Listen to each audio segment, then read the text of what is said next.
আসসালামু আলাইকুম। Confirm IT centre থেকে আমি মহিউদ্দিন বলছি। আজকে আমরা ল্যাবে ক্লাস করাচ্ছি মাইক্রোসফট ওয়ার্ডের একটি ছোট্ট বিষয় নিয়ে। যারা আমাদের ল্যাবে রয়েছেন আমার সামনে কিংবা যারা আমার অনলাইনে যুক্ত আছেন, সকলকে সকালের শুভেচ্ছা জানিয়ে ক্লাসটা শুরু করতে চাচ্ছি। তো আমরা বেশ কিছুদিন যাবৎ ইংরেজি টাইপ করেছি এবং বাংলা টাইপের ক্লাস আমাদের চলতেছে। টাইপিং ক্লাসগুলো যাতে বোরিং না হয়ে যায়, খারাপ না লাগে, যেন এই শেষ দিকে এসে আমরা ক্লাসের পাশাপাশি কিছু অফিসিয়াল বা মাইক্রোসফট অফিসের কিছু ফাংশনাল ক্লাস আমরা এখন করব। গত ক্লাসে আমরা দেখেছিলাম যে বাংলা লিখতে গিয়ে যদি চেঞ্জ হয়ে যায়, বারবার যদি অক্ষর পরিবর্তন হয়ে যায় স্পেস দিলে, তাহলে সেটা কিভাবে ঠিক করে আমাদের মনে আছে এটা? জি। কে বলতে পারবে একজন? এই ফাইলে ঢুকে ফাইলে ক্লিক করে তারপরে অপশনে ক্লিক করে অপশনে ক্লিক করার পরে আমরা দেখিয়ে দিচ্ছি। এরপরে অটো কারেকশন, ফাইলে ক্লিক করে অপশনে ক্লিক করে অটো কারেকশন, প্রুফিংয়ে ক্লিক করে অটো কারেকশনে ক্লিক করে আমরা কি করব, এখানে এই ডায়ালগ বক্সে যতগুলো টিক মার্ক দেওয়া থাকবে সেগুলো সবগুলো আমরা উঠিয়ে দিয়ে দেন আমরা ওকে প্রেস করব, এরপর ওকে করে বেরোয় আসবো। যারা এই ক্লাসটা মিস করছে তারা এই যে না এখানে একটু সংক্ষিপ্তভাবে দেখানো হয়েছে, প্রয়োজনে আমাদের সাপোর্ট নিয়ে এটা আপনারা ঠিক করে নেবেন। তো আজকে আমরা দেখাবো হচ্ছে পেজ লেআউটের কাজ। তো এখানে আমরা প্রথম দিকে বলেছিলাম যে মাইক্রোসফট ওয়ার্ডের এই যে উপরের দিকে যে জায়গাগুলো আছে, এখানে অনেকগুলো মেনু রাখা আছে। যেহেতু লম্বা একটা জায়গার ভিতরে মেনুগুলো সাজানো, তো লম্বা জায়গাগুলোকে, লম্বা এবং চ্যাপ্টা জায়গাকে ইংলিশে বলে বার। যেমন চ্যাপ্টা লোহার বারকে বলে ফ্ল্যাট বার। হ্যাঁ, যে জানালার জন্য যে স্কোয়ারের টাইপের যে লোহাগুলো ব্যবহার করে তাদেরকে বলে স্কোয়ার বার। তো এইখানে যেহেতু মেনু আছে, এইটার নাম হবে মেনু বার। এটার নাম কি হবে? Menu bar. তো মেনু বারে আমরা এখন কোন মেনুটায় আছি? হোম মেনুতে আছি। এই যে এখানটায় এভাবে ডিজাইন করে বোঝাচ্ছে আমরা হোম মেনুতে আছি। আমরা যে পাশেরটা ক্লিক করি, দেখেন এখানে ডিজাইনটা পরিবর্তন হয়ে এখানে আইকনগুলো চেঞ্জ হয়ে গেছে। তো আমরা চলে যাব মূলত পেজ লেআউট মেনুতে। পেজ কী জিনিস? আমার সামনে যে সাদা অংশটা, সাদা কাগজের মতো একটা অংশ দেখা যাচ্ছে, এটাই হচ্ছে পেজ। তো এখানে নিচের দিকে কর্নারে দেখেন প্লাস এবং মাইনাস চিহ্ন দিয়ে একটা স্লাইডিং করার একটা ব্যবস্থা রাখা হয়েছে এবং এখানে পার্সেন্টেজ শো করতেছে। আপনাকে দেখতে পাচ্ছেন? জি আফসানা? জি আমি আর সরি, আপনি জানেন কি? যাই হোক, অ্যাটেনশন থাকেন। হ্যাঁ, তো এই যে ডান দিকে কর্নারে আপনারা টেলিভিশনে এখানে দেখতে পাচ্ছেন, এই যে, এবং আমার কার্সরের দিকে একটু খেয়াল করতে হবে। হ্যাঁ, এই যে মাইনাস এবং এই যে প্লাস চিহ্ন, বুনিয়ামিন ভাই আপনি কি দেখতে পাচ্ছেন এই যে কার্সরের পয়েন্টার? তো এই মাইনাস প্লাস এখানে কত পার্সেন্ট লেখা আছে বলেন তো? আপনারা বলেন তো। 121%। মানে আমি এটা 121% মানে ভিউতে দেখতেছি। ন্যাচারাল যে সাইজ হবে তার থেকে একটু বেশিতে দেখতেছি। তা আমি এটাকে যদি এখানে মাইনাস ক্লিক করি তাতেও কমবে, এখান থেকে স্লাইডার টেনে দিলেও কমবে। তা আমি একটু ছোট করি, মানে সবার দূর থেকে দেখানোর জন্য যে পেজের গেট আপটা কেমন। এই দেখেন, এই যে পেজের একটা সাইজ, লম্বা উপরে নিচে লম্বা একটা পেজ আছে এবং ডানে বামে দেখেন তো, এটা কি ডানে বামে বেশি জায়গা নিচ্ছে না উপরে নিচে বেশি জায়গা নিচ্ছে? উপর নিচে এটা লম্বা। তো এটা তো একটা সেটিংয়ের বিষয়। এটা আসলে কেন এরকম হলো সেটা তো পাশাপাশি হইতে পারতো, কিংবা আরও লম্বা হইতে পারতো, আরও কম পাশ হইতে পারতো। হ্যাঁ, এই টোটাল বিষয়গুলো আসলে আমরা সাধারণত কোনো একটা অফিস ডকুমেন্ট বা নিজের কোনো পার্সোনাল ডকুমেন্ট যখন আমরা ক্রিয়েট করব, যখন লিখবো, তখন কিন্তু অবশ্যই আমরা আগে এটা সেটিং করে নেব। এতদিন তো আপনারা লিখছেন কিন্তু লেখা শেখার জন্য, কিন্তু অফিসিয়াল ডকুমেন্ট তো লেখেন নেই। এই জন্য পেজ সেট আপটা আপনাদেরকে শেখানো আমরা প্রয়োজন মনে করিনি। এখন আপনারা লিখতে পারেন, চাইলে একটা অফিসে আপনার অ্যাপ্লিকেশন লিখবেন অথবা আপনার কলেজের জন্য আপনি অ্যাসাইনমেন্ট লিখবেন, যাই লেখেন না কেন, সেক্ষেত্রে আপনাকে প্রথমে কী করতে হবে? পেজের সেটিং বা সেট আপটা ঠিক করতে হবে। তো আমরা কোত্থেকে আসলাম? আমরা হোম মেনুতে ছিলাম, আমরা চলে গেলাম পেজ লেআউটে। পেজ লেআউট যখন মেনুতে ক্লিক করলাম, এখানে বেশ কিছু টুল আমাদের সামনে চলে আসলো। এই টুলসগুলো এখানে সাজানো আছে। এই যে লম্বা জায়গাটা, আমরা এই জায়গাটাকে বলতে পারবো টুলস বার। কি বলতে পারবো একে? তাহলে মেনু বার থেকে আমরা পেজ লেআউট মেনুতে ক্লিক করার পরে টুলস বার থেকে অনেকগুলো অপশন আছে। এই টুলস বারে যে অনেকগুলো টুলস আছে তার ভিতরে দেখেন একটা হচ্ছে মার্জিন, একটা হচ্ছে ওরিয়েন্টেশন, একটা হচ্ছে সাইজ, একটা হচ্ছে কলাম। আজকে মোটামুটি আমরা এইগুলোর কাজ শিখলে কিন্তু যথেষ্ট হবে। তো প্রথমে মার্জিনের কথা বলি। আপনাদের এর আগেও হয়তো বলে থাকবো যে মার্জিন শব্দটা এক এক জায়গায় এক এক অর্থে ব্যবহৃত হয়। যেমন ব্যবসার ক্ষেত্রে আমি বলতে পারি একজন ক্লায়েন্টকে বলতে পারে যে স্যার, আমাদের এখানে প্রফিট মার্জিন খুবই কম, আমরা এর থেকে কমে আপনাকে প্রোডাক্টটা দিতে পারবো না বা সেবাটি দিতে পারবো না। এখানে মার্জিন শব্দের অর্থ হচ্ছে আমার পারচেস, আমার ওভারঅল কস্টিংয়ের বাইরে যেইটুকু থাকে সেটুকু হচ্ছে প্রফিট মার্জিন বা লাভের অংশ। আমরা বুঝতে পারছি? জি। এই ক্ষেত্রে মার্জিন শব্দটা, আর এই কাগজে লেখার ক্ষেত্রে মার্জিন শব্দটা হচ্ছে আমরা যেই অংশটুকু লিখব এর বাইরে অতিরিক্ত ফাঁকা জায়গাটুকু আমরা বলবো মার্জিন। মার্জিন মানে সেখানে দাগ থাকতে হবে এমন কোনো কন্ডিশন নাই। মার্জিন মানে হচ্ছে আমি যে অংশটুকু ব্যবহার করবো এর বাইরে অতিরিক্ত কিছু অংশ রেখে দেব যা বিভিন্ন কাজে লাগবে। একটা হচ্ছে পেজের সৌন্দর্য এবং হচ্ছে লেখার সিকিউরিটি, লেখা একদম শেষ পর্যন্ত আনলাম, আনার পর একটা ক লিখতে পারলাম, কয়েক মাথার হাত দিতে পারলাম না, তারপরে একটু কোনোরকম দাগটা দিলাম, তো আনসিকিউর লেখা একজন পড়তে পারবে না। এই জন্য একটা নির্দিষ্ট রেঞ্জের ভিতরে লিখবো, সব লেখাগুলো যেন পরিষ্কার বোঝা যায়। পাশাপাশি কমেন্ট সেকশন, অনেক সময় অ্যাপ্লিকেশন করলে স্কুল কলেজে তখন স্যাররা সাইন করে বলে গ্রহণ করা হইলো অথবা গৃহীত হইলো। তারপরে আপনি যদি থানায় যদি মামলা জিডি করেন সেখানে দেখবেন লেখা থাকবে যে জিডিটি গ্রহণ করা হইলো, অগ্রগামী করা হইলো, অমুক অফিসার ইনচার্জকে দায়িত্ব দেওয়া হলো, জিডি নাম্বার এত, মামলা নাম্বার এত, বা থানার নাম ঠিকানা অনেক কিছু সিল দেওয়ার প্রয়োজন পড়ে, স্বাক্ষর দেওয়ার প্রয়োজন পড়ে। তো এই যে অতিরিক্ত কাজগুলো সেগুলো তো আপনার লেখার ভিতরে করতে পারবে না, বাইরে জায়গা লাগবে। ইভেন আপনারা দলিল দস্তাবেজ যদি দেখেন দেখবেন লেফট সাইডে অনেক জায়গা রাখে, সেখানে পর্যায়ক্রমে বিভিন্ন সালে যখন এগুলো মডিফাই করে তখন সেখানে স্বাক্ষর থাকে। আবার ওখান থেকে কোনো অংশ যদি আপনি একটা দলিল করেছেন সেখানে মনে করেন 10% জায়গা আছে, সেখান থেকে 2% বিক্রি করলেন, তো সেটা আলাদা দলিল হবে এবং এই মূল দলিলে লেখা থাকবে অত তারিখে অমুকের কাছে এখানে 2% এখান থেকে সেল করা হয়েছে। এই জায়গাটা তো রাখতে হবে, তাই না? এই যে আমরা কমেন্টসের জন্য বা লেখালেখির জন্য একটা কাগজের আমাদের লেখার পরে যে জায়গাটুকু রাখবো তাকে আমরা কি বলবো? মার্জিন। মার্জিন। তো এই মার্জিনের জন্য আমরা পেজ লেআউটে গিয়ে প্রথমে পেয়ে গেছি মার্জিন। তবে ভার্সন টু ভার্সন এখানে টুলস বারের গেট আপ চেঞ্জ হতে পারে। তবে আপনি পেজ লেআউট বা পেজ সেট আপ বা শুধু পেজ নামে কোনো অংশ পেয়ে যাবেন এবং সেখান থেকে আপনি এই মার্জিনে চলে যাবেন। মার্জিন সেট করে আমরা তারপরে কাজ শুরু করব। তো মার্জিনটা হচ্ছে আমরা এখানে ক্লিক করি, মার্জিনে এখানে ক্লিক করে অনেকগুলো টেমপ্লেট বানানো আছে রেডিমেড। তার প্রথমটা লেখা আছে লাস্ট কাস্টম সেটিং, এর মানে হচ্ছে আমি সর্বশেষ যেই ধরনের আমার মতো করে মার্জিন তৈরি করেছিলাম সেটা এখানে সেভ করা আছে। অ্যান্ড দেন ডিফল্ট হিসেবে দেখেন কোনটা সিলেক্ট করা আছে বলুন তো, অ্যাটেনশন প্লিজ, কোনটা সিলেক্ট করা আছে মার্জিনের? নর্মাল। নর্মালটা দেখেন একটু আলাদা রকম হয়ে গেছে, একটা বক্সের মতো রেড। তার মানে হচ্ছে by default normal margin set up করা থাকে। নর্মাল মার্জিনের ডেসক্রিপশনটা এখানে দেয়া আছে, কোন দিকে কতটুকু ফাঁকা আছে লেখা আছে বলেন তো। টপে 1 ইঞ্চি, লেফটে টপে হচ্ছে 1 ইঞ্চ এবং বটমে 1 ইঞ্চ, লেফট এবং রাইটে একেবারে সব দিকে এটাকে 1 ইঞ্চ করে সে মার্জিন তৈরি করছে। তো জায়গাগুলোর নামটা আমরা বুঝতে পারছি, উপরের দিককে বলা হচ্ছে এখানে টপ, আর নিচের দিকে জায়গাকে বলা হচ্ছে বটম, বাম দিককে বলা হচ্ছে লেফট এবং ডান দিককে রাইট বলা হচ্ছে। তো এখন তারপরের যে মার্জিনটা দেয়া আছে তৈরি করা আছে ন্যারো। ন্যারোতে আসলে কি আছে, ন্যারোতে দেখেন ওভারঅল সব দিকে 0.5 ইঞ্চ মানে আধা ইঞ্চ করে মার্জিন বা ফাঁকা রাখা হয়েছে, দেখতে পাচ্ছি আমরা সবাই।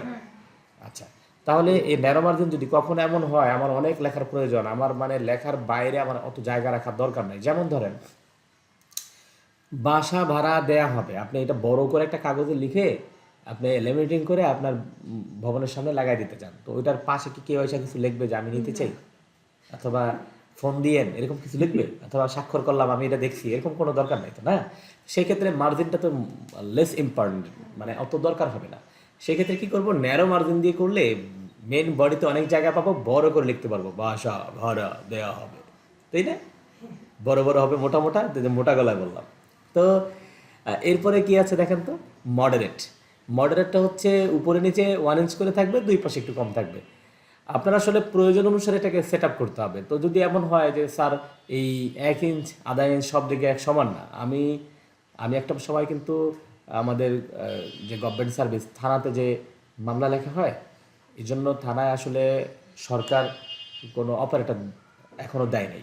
আরও কয়েক বছর আগে যখন অনলাইন মামলা লেখার সিস্টেম চালু হলো তখন থানা কর্তৃপক্ষ, আমাদের নিকটস্থ থানা কর্তৃপক্ষ, তারা আমার সাহায্য চাইলো যে নতুন একটা ওয়েবসাইটে মামলা লিখতে হবে, আমরা তো এগুলো আসলে বুঝি না, আমাদেরকে একটু হেল্প করেন। আমার দীর্ঘ 2 বছর পর্যন্ত থানায় মামলা লেখার কাজগুলো করে তাদেরকে শেখানো যে সময়টা লাগছে, তাদেরকে সেট আপ করে দিতে হয়েছে তাদের কম্পিউটারে এবং তাদের সাথে অনেক দিন আমার ওঠা বসা করতে হয়েছে। তো তখন দেখছি যে থানায় মামলা লেখার কাজে আমাদের লেফট সাইডে 2 ইঞ্চ করে জায়গা রাখতে হতো। লেফট সাইডে কতটুকু? 2 ইঞ্চ। 2 ইঞ্চ বা 2 ইঞ্চ। রাইটে 1 ইঞ্চ রাখলে হইতো, উপরে নিচেও মোটামুটি 1 ইঞ্চ করে রাখলে হইতো। তো এই যে নির্দিষ্ট কাজের জন্য কিন্তু নির্দিষ্ট মার্জিনের প্রয়োজন হয়। তা আমরা আজকে একটা কাস্টম মার্জিন বা আমাদের প্রয়োজনীয় একটা মার্জিন নিয়ে আমরা তৈরি করব। তো এখানে যেগুলো দেয়া আছে তৈরি করা ছবি সহ এবং বর্ণনা দেয়া আছে, আপনি যদি এই কোনোটা ব্যবহার করতে চান জাস্ট 1 ক্লিকে এটা সেট আপ হয়ে যাবে। যেমন ধরেন আমি যদি ন্যারো মার্জিন নিয়ে কাজ করতে চাই, আমরা ন্যারোতে জাস্ট ক্লিক করলাম, আমার কার্সরটা দেখেন একদম উপরে নিচে এইদিকে আর এইদিকে 1/2 ইঞ্চ জায়গা রেখে পড়ছে। স্ক্রিনটা ছোট করে রাখছে এই জন্য ইঞ্চটা বুঝতে পারতেছে না। 100% ভিউতে নিলে এটা একদম বোঝা যাবে। তা আমরা 100% ভিউতে যাই। এই দেখেন এখানে হচ্ছে 1/2 ইঞ্চ বা আধা ইঞ্চ। যারা আমার সামনে ল্যাবে বসে আছেন আপনারা আধা ইঞ্চ মানে তো বোঝেন, 1 ইঞ্চের অর্ধেক, তাই না? হ্যাঁ। তা আবার যদি দেখাই যে এটা যদি নর্মাল মার্জিন করি, দেখেন কার্সরটা কোথায় আসছে, এই দিক থেকে কিন্তু 1 ইঞ্চ, এই দিক থেকে 1 ইঞ্চ জায়গায় সে ব্লিঙ্ক করতেছে। কার্সরের এই যে না, এই কার্সরটা এখানে ব্ল্যাক যে কার্সরটা ওটা এই যে না আপ ডাউন করতেছে, এটা বলে ব্লিঙ্ক করা। ব্লিঙ্ক মানে হচ্ছে যাওয়া আসা করা। আবার এর চোখ এরকম করি না, এটাকে বলে আই ব্লিঙ্ক। এই যে এর উপরে যায় আসে। জি। যদি আপনার রুমের বাতি যদি কখনো দেখেন জলে নেবে তাহলে কি করতেছে বাতিটা? ব্লিঙ্ক করতেছে। হ্যাঁ, তাহলে কার্সর ব্লিঙ্ক করতেছে কোথায়? 1 ইঞ্চ করে উপরে এবং বামে জায়গা রেখে কিন্তু সে ব্লিঙ্ক করতেছে। এর এর দেখেন এর বাইরে যদি আমি নিয়ে যাই মাউস পয়েন্টার চেঞ্জ হয়ে যায়, তাই না? এর ভিতরে থাকলে উপরে নিচে একটা লম্বা দাগের মতো দেখায় এবং বোঝায় যে টেক্সট লেখা যাবে, কিন্তু এর বাইরে চলে গেলে দেখেন একটা অ্যারো মার্ক হয়ে যায়, বোঝা যায় যে আমি মার্জিনের বাইরে চলে আসছি, তাই না? আচ্ছা, আবার আমরা যদি ন্যারোতে যাই, ন্যারোতে গেলে দেখেন এখানেও লেখা যাবে কিন্তু এর বাইরে গেলে চেঞ্জ হয়ে যাচ্ছে। এখন আমরা একটা কাস্টম মার্জিন তৈরি করব। তো কাস্টম মার্জিন হচ্ছে, কাস্টমের কিন্তু অনেক শব্দার্থ হয়।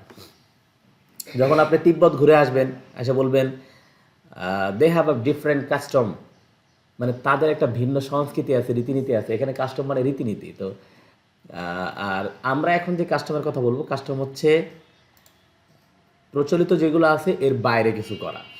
হ্যাঁ, কাস্টমাইজেশন বা নিজের মতো করে সাজানো গোছানো, ইচ্ছে মতো তৈরি করা। তো এখানে আমরা কাস্টমাইজেশন করব বা কাস্টম মার্জিন তৈরি করব। এই অপশনটা দেওয়া থাকবে আমাদের মার্জিন অপশনের সবার নিচে, আমরা দেখতে পাচ্ছি। বনিয়ামিন ভাই, আমরা কাস্টম মার্জিনের জন্য এই কাস্টম মার্জিনে ক্লিক করব। কাস্টম মার্জিন কখন প্রয়োজন হয়? যখন এখানে প্রচলিত যে মার্জিনগুলো দেয়া আছে এইগুলোতে আমার যত চাহিদা যখন পূরণ হবে না, যখন আমার মতো করে কোনো দিকে কম কোনো দিকে বেশি আমরা করতে চাইবো, তখন আমরা মূলত কাস্টম মার্জিনে যাব। কাস্টম মার্জিনে ক্লিক করার পর আমাদের সামনে নতুন একটি ডায়ালগ বক্স আসবে। এই বক্সে অনেকগুলো অপশন যদিও মেনু রয়েছে, একটা হচ্ছে মার্জিন, একটা পেপার, একটা লেআউট। আমরা এই মুহূর্তে কথা বলছি শুধু মার্জিন নিয়ে। মার্জিন অপশনটা দেখা যায় এখানে কয়েকটা বক্স রয়েছে। তো এর ভিতরে 6টা বক্স আছে, টপ, লেফট এবং গাটার, আর এ পাশে হচ্ছে বটম, রাইট এবং গাটার পজিশন। তা আমরা নিচের 2টা অপশনকে ব্যবহার করব না আপাতত, আমরা এই মুহূর্তে প্রয়োজন হবে না। আমরা মূলত এই 4টা অপশন উপরে নিচে এবং ডানে বামে যে মার্জিনগুলো আছে সেখানে সেট আপ করবো। আর আমাদের এখানে 1/2 ইঞ্চ করে লেখা থাকার পাশাপাশি এখানে দেখেন ছোটো ছোটো দুটো অ্যারো আছে, প্রত্যেকটা সংখ্যার পাশে ছোটো দুটো অ্যারো আছে। এগুলোতে ক্লিক করলে এগুলো ইনক্রিজ বা ডিক্রিজ হয়, কমে বা বাড়ে। তা আমরা যদি টপে আমরা চাইলাম 0.8 ইঞ্চ রাখার জন্য এবং বটমে চাইলাম যে না এটা 1/2 ইঞ্চ থাকে, নিচের দিকে আমরা একদম শেষ পর্যন্ত আসবো। যেমন পরীক্ষার খাতায় যেমন করে বাচ্চারা কী করেন, উপরের দিকে যাও ফাঁকা রাখে, উপরের দিকে যাও ফাঁকা রাখে, নিচের দিকে আস্তে আস্তে এমনভাবে লেখে যে ও চেষ্টা করে যে আরও ঠেলে ঠেলে নিয়ে আরেকটু ঢুকানো যায়, এরকম করে না অনেক সময়। তারপরে বাঁকা বুকা হয়ে একদম ছোটো করে আরেকটা লাইন দিয়ে দেয় শেষে। তো এই নিচের দিকে যেহেতু আমাদের দীর্ঘ অনেকক্ষণ লিখতে হবে, অনেক জায়গা দরকার, আমরা কী করবো এখানে নিচের দিকে মার্জিনটা কম রাখলাম। এবার আসা যাক লেফট মার্জিন। হ্যাঁ, লেফট মার্জিনটা হচ্ছে আমাদের বাম দিকে, এটা বেশি ইম্পর্টেন্ট। অনেক সময় হয় কি যে আমাদের দেশে যে পরীক্ষার খাতাগুলো এর কিন্তু মার্কিং বা নাম্বার দেওয়া কিন্তু সব বাম পাশেই করে। এই জন্য বাম পাশের মার্জিনটা আমাদেরকে স্ট্যান্ডার্ড মার্জিন রাখতে হবে। এটা আমরা 1 ইঞ্চ রাখলাম মিনিমাম। আর ডান পাশেও আমরা কিন্তু কী করি যে অনেক সময় ডান পাশে অনেক দূর পর্যন্ত লিখি, একদম সীমানার বাইরে পর্যন্ত। সীমানার বাইরে লেখা যদি দিয়ে একটা অক্ষর যদি দেখি যে কাগজের বাইরে চলে যেতে তাহলে নিচে দিয়ে দিয়ে আসতে করে না, এগুলো ব্যাড প্র্যাকটিস। হ্যাঁ, আমাদের মার্জিন রাখতে হবে, ফাঁকা জায়গা রাখতে হবে। মিনিমাম রাখলেও কি 0.5 ইঞ্চ রাখতে হবে। যদিও এগুলো পরীক্ষার খাতার জন্য আপনারা এখানে পেজ সেট আপ করবেন না, জাস্ট আলোচনা সাপেক্ষে এটা আমরা বললাম যে মার্জিন আসলে কতটা গুরুত্ব বহন করে। আমাদের প্র্যাকটিস করতে হবে। যারা আমরা রানিং স্টুডেন্ট আছি আমরা চেষ্টা করব আমাদের রাইট সাইডে খাতার ডান পাশেও একটা মিনিমাম মার্জিন আমরা ফাঁকা রাখবো। আমরা তো আসলে লেখাপড়ার ভিতর দিয়ে আমাদের একাডেমিক যে লেখাপড়া, এখানে আসলে যেগুলো করায় আমাদেরকে আসলে অভ্যস্ত করায়, যাতে আমরা পরবর্তী জীবনে জব বা ব্যবসায়িক কাজে অথবা কোনো গভর্নমেন্ট কাজে আমরা কি করতে পারি, অ্যাপ্লাই করতে পারি। তো আমরা যদি লেখাপড়া করার সময় রাইট সাইডে যদি একদম বর্ডার পর্যন্ত লিখি, তারপরে যদি আপনাকে সচিবালয়ের দায়িত্ব দেওয়া হয়, তারপরে তো আপনি সব গুরুত্বপূর্ণ কাগজগুলো এরকম করে ফেলবেন। এগুলো করা যাবে না। আমরা চেষ্টা করব আমাদের যে কোনো কাজে বিশেষ করে কাগজের প্রিন্ট আউট হোক আর সফট কপি হোক, আমরা চেষ্টা করব সুনির্দিষ্ট মার্জিন রেখে তারপর আমরা লিখতে, যেই কাজে যতটুকু মার্জিন প্রয়োজন। তা আমরা দেখেন নিচে এবং ডান পাশে হাফ ইঞ্চ করে রাখছি, উপরে এবং নিচে আমরা এখানে 1 ইঞ্চ করি। বলেন তো এই যে না, টপে 1 ইঞ্চ করার জন্য কি করতে হবে? উপরে উপরে এটা ক্লিক করতে হবে, আর যদি বেশি হয়ে যায়, যদি বেশি হয়ে যায় তাহলে নিচের দিকে কমাইতে হবে। আর একটা কাজ করা যায়, লিখে দেওয়া যায়। আমরা এখানে সিলেক্ট করে এখানে আমরা 2 ইঞ্চ লিখে দিলাম, দেখেন এখানে আমরা 1 ইঞ্চ লিখে দিলাম। আমরা একটু ওকে দিয়ে দেখবো যে এই যে 2 ইঞ্চ লিখছি, 1 ইঞ্চ লিখছি, বা এখানে এই যে না যে পরিবর্তনগুলো আছে। বলেন তো এখানে কেন এটা হয় নাই? লেফটে কিন্তু 2 ইঞ্চ হওয়ার কথা, কিন্তু উপরে হয়ে গেছে কারণ টপে আমরা 2 ইঞ্চ দিচ্ছি। হ্যাঁ, এই যে 2 ইঞ্চ, এই যে উপরে থেকে 1 ইঞ্চ 2 ইঞ্চ জায়গা সে নিচ্ছে। আমরা আরেকবার ঠিক করি, বাম পাশে আমরা এটা করি। তো লাস্ট কাস্টম মার্জিন এখানে দেয়া আছে, আমরা এটা ব্যবহার করতে পারি। কিন্তু আমরা যদি কাস্টম করতে চাই তাহলে আমরা এখানে গিয়ে আমরা টপে আমরা কম করব, টপে 1 ইঞ্চ করব, আর হচ্ছে লেফটে আমরা 2 ইঞ্চ করব, আর নিচের দিকে এবং নিচের দিকে 1 ইঞ্চ, ঠিক আছে। আর না, নিচে আমরা কী করবো, হাফ ইঞ্চ 0.5 দিলাম, মানে উপরে 1, নিচে আধা, এবং বামে হচ্ছে 2, ডানে হচ্ছে আধা। এইটা দেখে আমরা যদি করলাম, এই দেখেন এখন বাম পাশ থেকে আমরা যদি কোনো কিছু টাইপ করি তাহলে দেখা যাবে যে অনেক জায়গা ফাঁকা রেখে হ্যাঁ লেখা শুরু হয়েছে, তাই না? এর উপর কিন্তু যাওয়া যাচ্ছে না, এই যে এখানে গেলেই কার্সরের চিহ্ন পরিবর্তন হয়ে যাচ্ছে। তাহলে আমরা মার্জিন কোথা থেকে দেয়? মার্জিন মানে কি দাগ দেওয়া? মার্জিন মানে ফাঁকা রাখা। এখন দাগ দেওয়ার সিস্টেমটা সেটা ভিন্ন জিনিস। এখানেও চাইলে মার্জিন বক্স শো করানো যেতে পারে, অথবা এভাবে লেখা যেতে পারে। পরীক্ষার খাতায় আপনারা অনেকে পেন্সিল বা কলম দিয়ে দাগাঙ্কিত করেন। দাগ দেওয়াটা আসলে ইম্পর্টেন্ট না, আমরা যে কোনোভাবে এটা ফাঁকা রাখতে হবে। আমি সম্ভবত 2000 সালের আগ থেকেই যতগুলো পরীক্ষায় অংশগ্রহণ করছি এ পর্যন্ত, স্কুল কলেজে ইউনিভার্সিটিতে সব জায়গায় আমি শুধুমাত্র কাগজটা ভাঁজ করেছি, লেখা শুরু করেছি। আমি কখনো স্কেল দিয়ে দাগ দিই নাই। যখন এটা জানছি, আমি ক্লাস 3-তে থাকতে এটা জানছি, অর্থাৎ 96, 97 বা 98 এরকম সালে হবে, 97-98 সালে হবে, সরি। সেই সময় থেকে এই পর্যন্ত কোনো পরীক্ষার খাতা আমি কিন্তু পেন্সিল বা কলম দিয়ে পেজের চারপাশে দাগ দিইনি,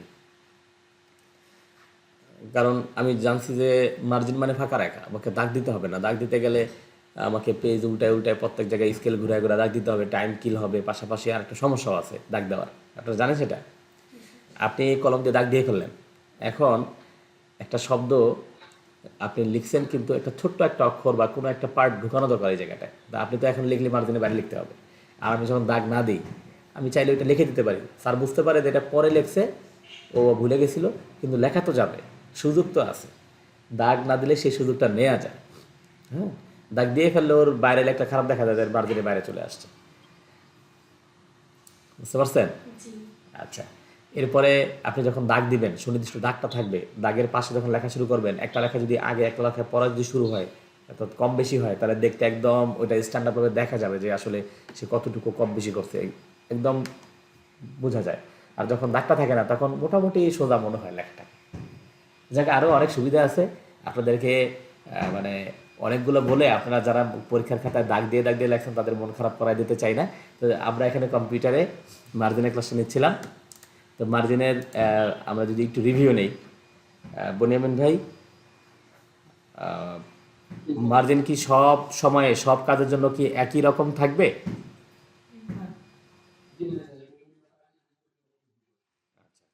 বিভিন্ন কাজে বিভিন্ন রকম হবে, এবং সেটা আমরা কোথায় করতে পারি? মার্জিন যদি আমরা মার্জিনে ক্লিক করে কাস্টম মার্জিনে গিয়ে আমাদের প্রয়োজন সাপেক্ষে আমরা সেটা করে নিতে পারবো। আপনাদেরকে ধন্যবাদ। এই পর্যায়ে আমরা ওরিয়েন্টেশন বাটনটার কাছে, হ্যাঁ হ্যাঁ বলেন।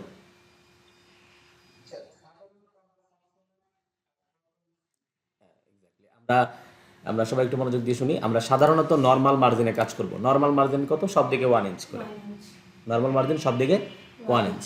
বাই ডিফল্ট এটা আমরা ব্যবহার করব যদি সুনির্দিষ্ট কোনো কাজে আমাদের কোনো ক্লায়েন্ট পার্টি বস কিংবা স্যার অথবা আমাদের জুনিয়র সিনিয়ররা যদি কোনো কাজ দেয় এবং সে যদি বলে দেয় আমার এই দিকে এতটুকু ফাঁকা লাগবে এই দিকে এতটুকু ফাঁকা লাগবে আমরা সেটা কাস্টম করে নেব।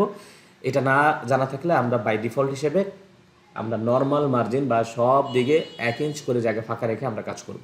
আশা করি আপনারা বুঝতে পেরেছেন। এই পর্যায়ে আমরা দেখব ওরিয়েন্টেশন। হ্যাঁ, ওরিয়েন্টেশনটা হচ্ছে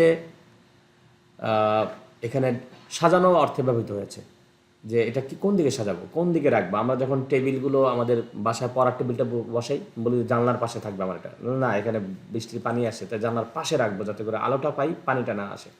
এই যে সাজানো গোছানোর কাজটা করলাম, তারপরে না লম্বালম্বি করে রাখবো না, পাশাপাশি রাখবো। হ্যাঁ, নাহলে টেবিলটা উল্টাই রাখলাম, সমস্যা কি? তো এই যে একটা জিনিসকে এদিক ওদিক করে সাজায় না, এটা হচ্ছে ওরিয়েন্টেশন। তা আমরা এখানে ওরিয়েন্টেশনে যদি আমরা যাই, আমরা ক্লিক করি, আমরা দেখবো দুটো অপশন এখানে আছে, একটা পোর্ট্রাইট এবং একটা ল্যান্ডস্কেপ। তো আমরা আগে একটা জিনিস দেখাইছিলাম না, কাগজের ভিউটা। বলেন তো কাগজটা উপরে নিচে লম্বা না ডানে বামে লম্বা? উপরে নিচে উপরে নিচে, উপরে নিচে। আর ওরিয়েন্টেশনে গেলে দেখাচ্ছে এটা কোনটা সিলেক্ট করা আছে, পোর্ট্রেট পোর্ট্রেট সিলেক্ট করা আছে। তার মানে উপরে নিচে লম্বা যদি হয় এটাকে বলে পোর্ট্রেট। এরপরে আমরা যদি আসি পরের অপশনটা ক্লিক করি ল্যান্ডস্কেপ, দেখেন তো কাগজটা কি হয়ে গেল, ইয়ে হয়ে গেছে। এখন ডানে বামে লম্বা হয়ে গেছে, লম্বা হয়ে গেছে। ওই যে বলছিলাম যে বাসা ভাড়া দেওয়া হবে অথবা টুলেট, হ্যাঁ দোকান ভাড়া দেওয়া হবে অথবা পড়াতে চাই, হ্যাঁ বাসায় গিয়ে পড়াতে চাই, এরকম কাগজ লাগায় না দেখবেন অনেক জায়গায়, সেগুলো কীভাবে লাগানো থাকে, উপরে নিচে লাগা থাকে না পাশাপাশি লম্বা থাকে, পাশাপাশি থাকে। তো হ্যাঁ, এই যে এখন যেটা আছে অর্থাৎ ল্যান্ডস্কেপে করতে হয়। হ্যাঁ, আপনি একটা একটা কিছু লিখবেন, দাওয়াতনামা, এই যে ছোটো ছোটো আমরা যখন ইনভিটেশন লেটারগুলো করি সেগুলো কিন্তু দেখেন ডানে বামে লম্বা থাকে, হ্যাঁ ছোটো ছোটোগুলো। তো এটা হচ্ছে কোন ধরনের ওরিয়েন্টেশনে থাকে, ল্যান্ডস্কেপ, ল্যান্ডস্কেপে থাকে। হ্যাঁ, আর যখন আমরা কোনো দরখাস্ত অথবা রেগুলার কাজ করি তখন সাধারণত পোর্ট্রাইটে থাকে, তাই না? এটাকে আমরা বুঝতে পারছি পেজের ওরিয়েন্টেশন। অনেক সময় এটা এমন হয় বড় পেজ নিয়ে কাজ করলে বা কোনো একটা লেখা আপনার দরকার হচ্ছে পাশাপাশি লেখা, হ্যাঁ নিচের দিকে অনেক জায়গা আছে আপনার দরকার না, কিন্তু পাশে একটু জায়গা হলে আপনার ভালো হয়। তখন এটাকে এই ওরিয়েন্টেশনে গিয়ে আমরা ল্যান্ডস্কেপ করবো। বিশেষ করে ক্লাস রুটিন করি না আমরা, আমরা তো হাতে কলমে রুটিন করলে কাগজটা ঘুরাই নেই যাতে অনেকগুলো সাবজেক্ট আমরা এখানে অ্যাড করতে পারি। কারণ দিন হয় 5 দিন এখন ক্লাস হয়, উপরে নিচে 5টা দিন 5টা লাইন হলেই হয়, কিন্তু কারো 8টা ক্লাস 6টা ক্লাস অথবা টিফিনের পরও ক্লাস থাকবে, সেগুলো সে আগাঙ্ক্ষিত করার জন্য কী করি আমরা কাগজটাকে হাতে ঘুরাই এনে ল্যান্ডস্কেপ করে ব্যবহার করি। তো কম্পিউটারে আমরা প্রয়োজন পড়লে আমরা কাগজটাকে ঘুরাই নিয়ে লিখতে পারবো। তো সেটা হচ্ছে ওরিয়েন্টেশনে গিয়ে আমরা ল্যান্ডস্কেপ করব। তো সাধারণত বাই ডিফল্ট আমরা পোর্ট্রাইটে সব কাজগুলো করি, আমরা কি এটা বুঝতে পারছি? এরপর আমরা চলে যাব সাইজ। তো সাইজে যদি আমরা আসি, এটা একদম কমন কথা, একটা কাগজের কতটুকু সাইজ হবে। এখন কম্পিউটারে এখানে আপনি চাইলে অনেক বেশি জায়গা নিয়েও আপনি অল্প একটু মাঝখানে লিখতে পারেন, আপনাকে কেউ কিছু বলবে না। বাট যখন এটা কোনো জায়গায় সাবমিট করবেন, কারো কাছে পাঠাবেন, যদি কাগজটা নেন মনে করেন 100 ইঞ্চ 100 ইঞ্চ করে নিলেন লম্বা আর পাশে, মাঝখানে মনে করেন এইটুকু লিখলেন, এখন সে তো ওটা খুঁজে পাবে না, মাইক্রোস্কোপ দিয়ে দেখতে হবে যে এত বড় কাগজ লেখা কই। তো আবার যদি সেটা প্রিন্ট দেয় তো প্রিন্টার বলবে এত বড় কাগজ তো নাই আমার কাছে। প্রিন্টারে আপনারা যদি দেখেন যে প্রিন্টার একটা সুনির্দিষ্ট কাগজ নিয়ে প্রিন্ট করে, একটা চেম্বারের ভিতরে বা এর ভিতর দিয়ে যাওয়া আসার জন্য সুনির্দিষ্ট একটা জায়গা আছে। আনলিমিটেড কি জায়গা যে এখানে এত বড় একটা পেজ ঢুকাই দিতে পারবো? না। আপনারা জানেন এই যে আমরা যে অফিস আদালতে এই বা ছোটোখাটো কাজে আমরা যা কাগজটা ব্যবহার করি, এই সাইজটা থেকে সামান্য কম বেশি যে কয়েকটা সাইজ আছে আমরা দেখাই দেবো এখনই, সেইগুলোর জন্য এক ধরনের প্রিন্টার। এর বাইরে যদি একটু কাগজ যদি বড় সাইজ প্রিন্ট করতে চান, প্রিন্টারের দাম 2 গুণ 3 গুণ হয়ে যেতে পারে। আরও যদি বড় হয় তাহলে ইন্ডাস্ট্রিয়াল প্রিন্টার লাগবে, দোকানে যেগুলো থাকে দোকানে এইগুলোই থাকে। এর চেয়ে বড়গুলো করতে গেলে ইন্ডাস্ট্রিয়াল প্রিন্টার লাগে কিংবা কমার্শিয়াল প্রিন্টার লাগে, সেগুলো অনেক দামি, অনেক দামি, আপনি চিন্তাই করতে পারবেন। এবং সুনির্দিষ্ট কাজ ছাড়া ওই ধরনের কাগজও সেট আপ কেউ করে না।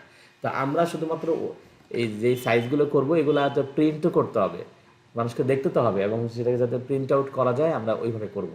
ইভেন আমরা যদি এখানে সাইজ দিই একটা আর প্রিন্ট করার সময় কাগজ দিয়ে আর একটা, প্রিন্টার বলবে আমি বুঝি নাই, সঠিক কাগজ দেন আমাকে, সঠিক কাগজ দেন। হ্যাঁ, তখন যদি প্রিন্টারের কাছে আমরা মুখ নিয়ে বলে দিই আরে ভাই ওখানে যা করছি করছি, তুমি এইটাই ছাপাইয়ে দাও না, ও কিন্তু বুঝবে না। ও করবে কি, কম্পিউটার থেকে ডাটা নেবে যে কম্পিউটার কী ধরনের পেজের জন্য আমাকে এখানে প্রিন্ট করতে হবে, এবং বাস্তবে ওই ধরনের কাগজ ডিমান্ড করবে। তো আমরা পেজ সেট আপের এই সাইজ বিষয়টা খুবই সতর্ক থাকবো। বেশিরভাগ সময় নতুনদের এটা হয়, সবই ঠিক করে, বাংলা শুধু নিয়ে এমজি, এরপরে মার্জিন ওরিয়েন্টেশন সবই ঠিক থাকে, সাইজটা ঠিক করে না, দেখতে মনে হয় যা ঠিকই তো আছে, আমার কাগজ তো এরকমই। এই যে যে কাগজটা দেখতেছেন, দেখে মনে হবে না যে এই যে আমাদের কাছে যে পেপারগুলো আছে প্রিন্ট করার জন্য, মনে হয় না এরকমই আরেকটা সাইজটা? বাস্তবে এর কয়েকটা সাইজ আছে কাছাকাছি, আমরা সেগুলো এখন দেখবো। আমরা সাইজে যদি আমরা ক্লিক করি, দেখেন কিটা কোন সাইজটা ডিফল্ট সিলেক্ট করা আছে। লেটার মিজান, অ্যাটেনশন প্লিজ, এদিকে দেখেন, লেটার আমি যেটা দেখাচ্ছি এদিকে, এদিকে দেখেন কোনটা সিলেক্ট করা আছে। লেটার লেটার লেটার লেটার এখানে সিলেক্ট করা আছে, কিন্তু আমি যে কাগজটা প্রিন্টারে দিয়ে রাখছি, এই যে কাগজটা, হ্যাঁ, এটা হচ্ছে A4 কাগজ। এটা কি কাগজ? A4। এখন আমি এখানে যদি সব লিখে টিকে প্রিন্ট দিতাম, ও হয়তো প্রিন্ট নিতে পারতো না। কেন? আমি লিখছি হচ্ছে লেটার সাইজে আর প্রিন্ট করছি A4 সাইজে।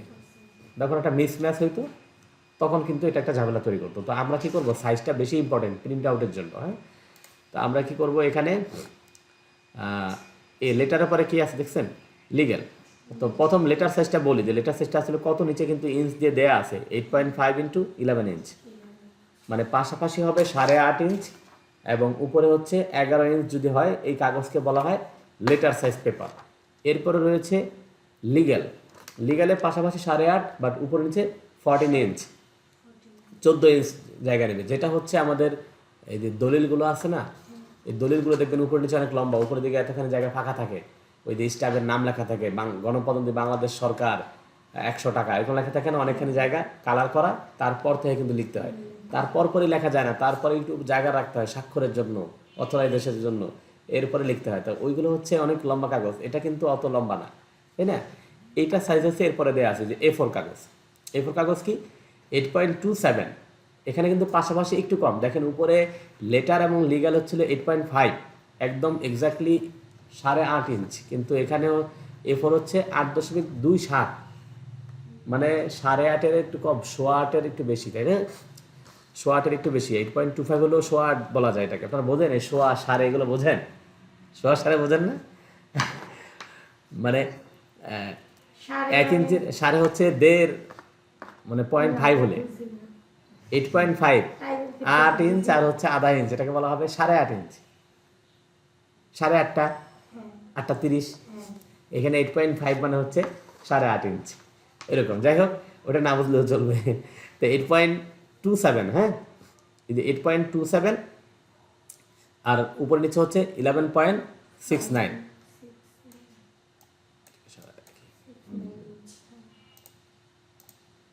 তো এটা হচ্ছে A4। তো আমরা সাধারণত A4 এ কাজ করি, বাই ন্যাচারাল আমরা কিসে কাজ করব, A4। এখন দেখেন কাগজটা আর উপর নিচে লম্বা হয়ে গেছে না?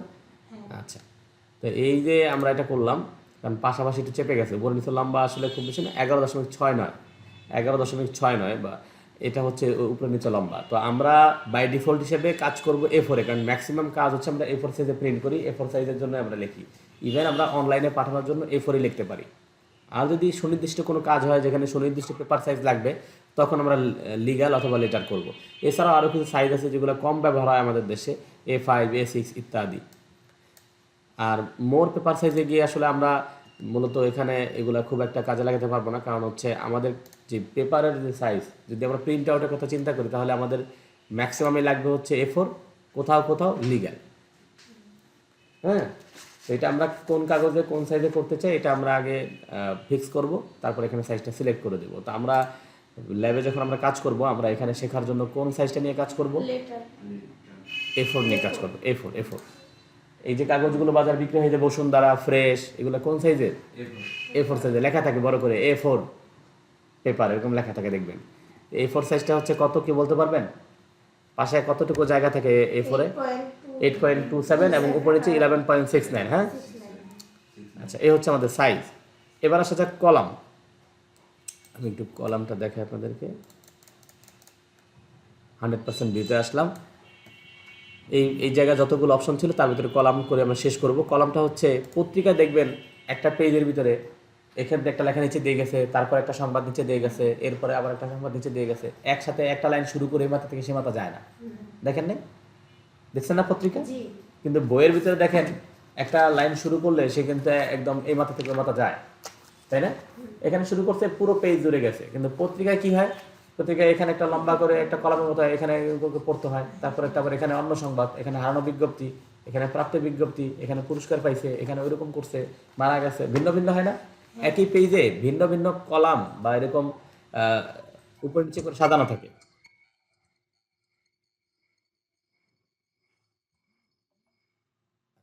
তাহলে এখানে আমরা করব কি, আমরা যদি পুরোটা লেখা যদি এক কলামে লিখতে চাই, হ্যাঁ,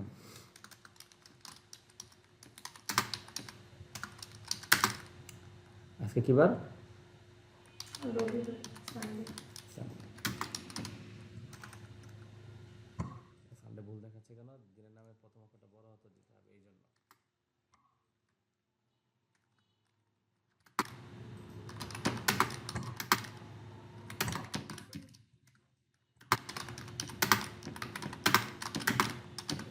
আমরা এটা লিখলাম, একটু সাইজ বড় করে পুরো লাইনটা নেই। আচ্ছা, এখানে দেখা যায় যে এখানে আমাদের মার্জিন পর্যন্ত লেখাটা যাওয়ার পরে অতিরিক্ত অংশটা নিচে চলে আসছে, তাই না? পুরোটা একটা কলাম। যদি আমরা এমন চাইতাম যে না, এই প্যারাগ্রাফটা হবে উপর নিচে অর্ধেকে আর অর্ধেকে হবে অন্য একটা লেখা, তাহলে আমরা এখানে কলামে গিয়ে জাস্ট 2 কলাম করে দিই। দেখেন এখন কি হয়েছে, এখানে অর্ধেকের ভিতরেই সে লেখাটা হচ্ছে। আমি যদি আরও কিছু টাইপ করি, দেখেন অর্ধেক থেকে চলে আসছে নিচের দিকে, তাই না? কেন চলে আসছে? ওইটা আলাদা কলাম, ওইটা আলাদা কলাম, ওখানে লিখতে আলাদা করে যেতে হবে। তো এইগুলো আমরা যদি দেখেন এখানে নিচে এই অংশটা যখন শেষ হয়ে গেছে, তারপর এখানে চলে আসছে, এখানে চলে আসছে না? আচ্ছা, এখানে চলে আসছে। এখন দেখেন পুরো পেজের লেখাগুলো 2টা কলামে বিভক্ত হয়েছে।